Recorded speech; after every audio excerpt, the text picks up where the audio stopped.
નવરાત્રીમાં વરસાદનું ટેન્શન ભૂલી જાઓ, ગરમીનું ટેન્શન એ પણ ભૂલી જાઓ. હવે તમે કહેશો કે રમતા રમતા પગમાં પથ્થર વાગે છે એનું શું, એ પણ ભૂલી જાઓ. અને ધૂળ પણ નહીં ઉડે દોસ્ત, અને પાર્કિંગનું ટેન્શન પણ ભૂલી જાઓ. નવરાત્રીના આ બધા ટેન્શનમાંથી તમને ફ્રી કરવા આવી ગઈ છે સ્વર્ણિમ નગરી એસી ડોમ નવરાત્રી. એસી ડોમ છે એટલે વરસાદ અને ગરમીનું ટેન્શન ગયું. કુશન ફ્લોરિંગ છે એટલે તમને પથ્થર પણ નહીં વાગે, અને વેલે પાર્કિંગ છે એટલે એ ટેન્શન પણ અમારા પર મૂકી દો. એન્ડ આની સાથે સાથે ત્રણ લીજેન્ડરી આર્ટિસ્ટ પણ આવી રહ્યા છે.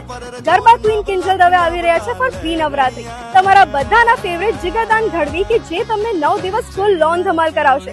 અને હા, ઓસ્માન મીર પણ આવી રહ્યા છે પ્રી અને પોસ્ટ બંને નવરાત્રીમાં. ટેન્શન બી દૂર થઈ ગયું અને બોનસ પણ મળી ગયું, રાઈટ? તો હવે પાસીસ પણ જલ્દીથી બુક કરી લો શો મેટ્સ સ્કિલ બોક્સ અને બુક માય શો પરથી. જુએ લાજ બધા છોડીને જો બન્યા ગેલા કિરા, જો બન્યા